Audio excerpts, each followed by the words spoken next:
everybody, I know that it has been a little while since I've seen you. I've had so much going on.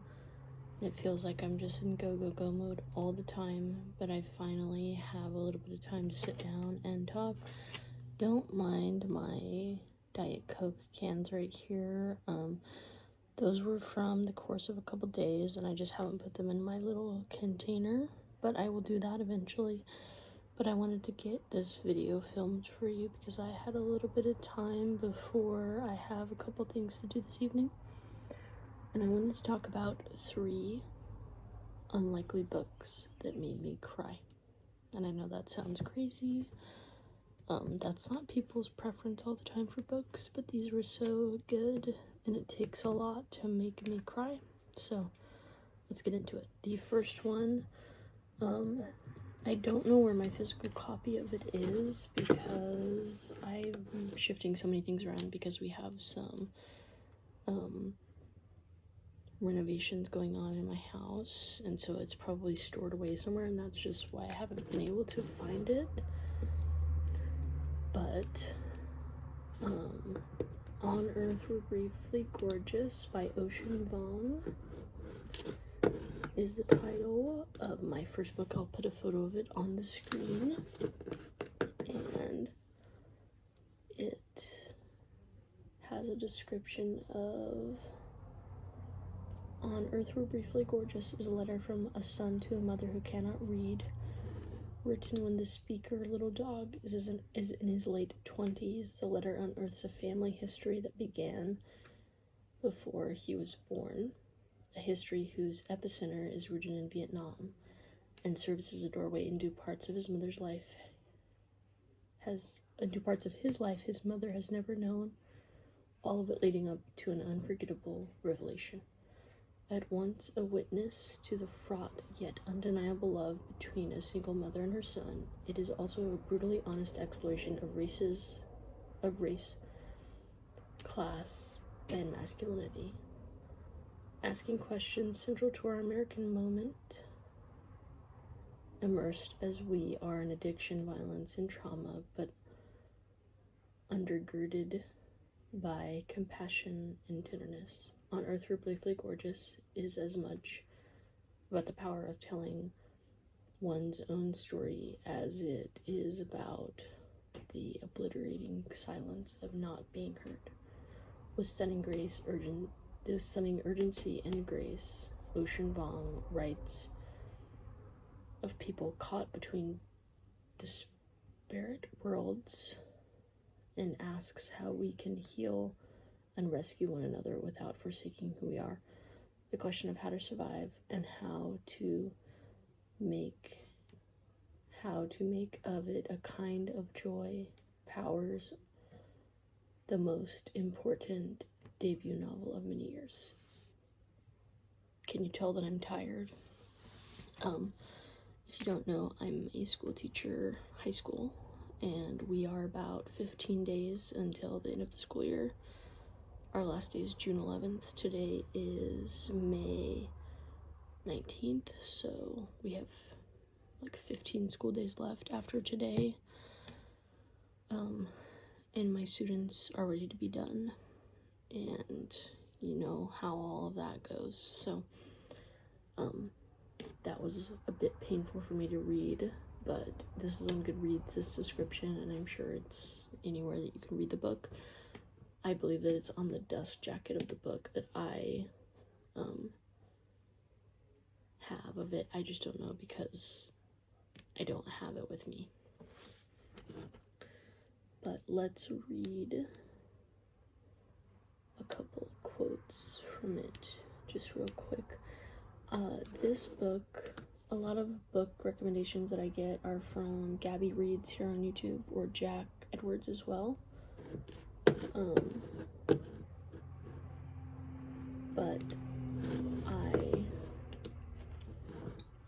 really enjoy the books that they recommend, and this one was recommended a while ago to me. Well, not directly to me, but I was watching one of Jack Edwards' book reviews, and I just thought that it was so beautiful. So the writing is incredibly beautiful. Here's one quote. "You once told me that the human eye is God's loneliest creation. How so much of the world passes through the pupil and still holds nothing. The eye, alone in its socket, doesn't even know there's another one, just like it, an inch away, just as hungry as empty." And then my absolute favorite quote is, where is it?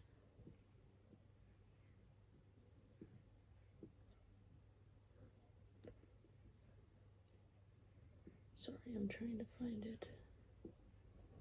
Oh, here it is. "When does a war end? When can I say your name and have it mean only your name and not what you left behind?" Another one that I really enjoyed is,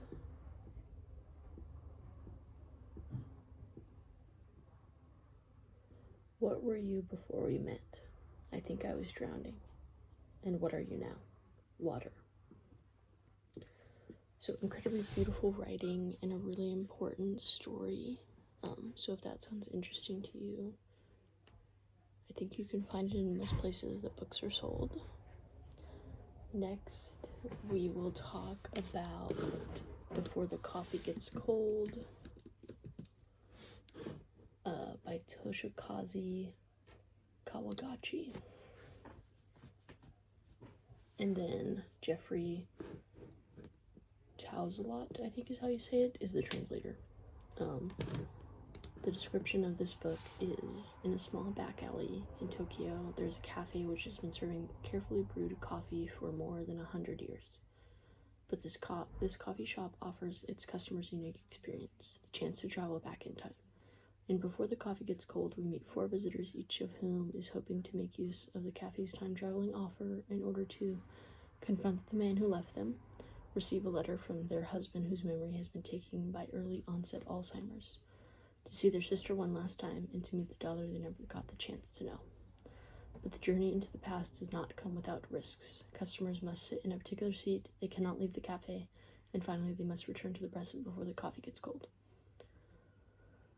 Toshikazu Kawaguchi's beautiful, moving story explores an age-old question. What would you change if you could travel back in time? More importantly, who would you want to meet, maybe for one last time? This book really hit home for me. I lost my mother about 2 years ago to cancer, and the particular story with the visitor who went back in time to meet the daughter that they never got to know, like, that isn't directly related because I did know my mother for 22 years of my life, but going back to be able to talk to my mother is what I would do. And so, I don't know, there was something incredibly beautiful, and it really hit home for me with this book. One of the quotes from the book is, "Water flows from high places to low places. That is the nature of gravity. Emotions also seem to act accordingly to gravity. When in the presence of someone with whom you have a bond and to whom you have entrusted your feelings, it is hard to lie and get away with it. The truth just wants to come flowing out. This is especially the case when you are trying to hide your sadness or vulnerability. It is much easier to conceal sadness from a stranger or from someone you don't trust." And then that book is just, it's not a super long read, so it was easy for me to get through quickly, partially because of that, but partially because I just enjoyed the writing. But I don't know, this was like incredibly relevant in my life, and I think that's why I enjoyed it so much. This was also a recommendation from Jack Edwards, so 2 for 2, even though I've read so many more books that he's recommended than just these 2. But my last book is Project Hail Mary, and you wouldn't think that a sci-fi book like this would be one that would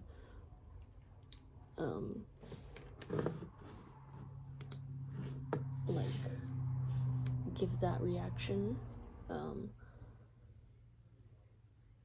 The emotion that it did, but it did.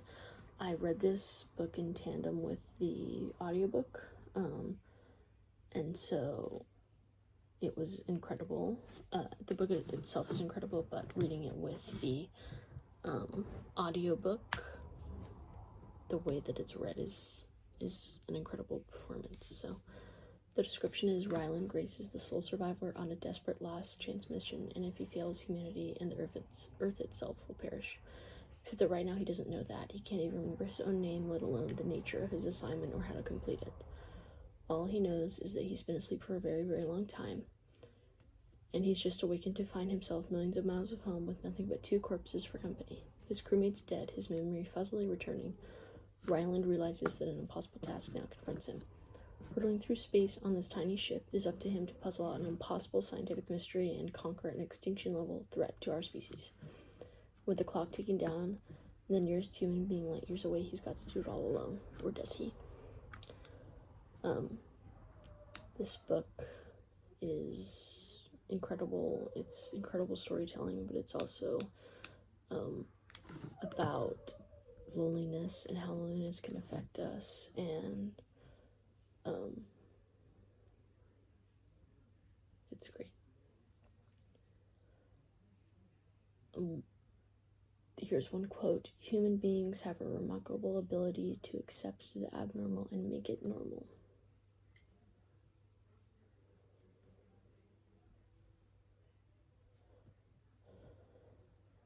If you enjoy science fiction, or if you don't, give this one a try. It's an incredible read, and I know that there have been a lot of people who have seen the movie or have been talking about the movie recently, so if you haven't checked the book out, please do, because I think I did enjoy the book more than the movie. That's usually the case with books that become adaptations into movies, but not always, so check that out if you haven't. If you like this video, let me know, because I plan on posting a lot more videos about reading and books. So thank you for watching, and I will see you next time.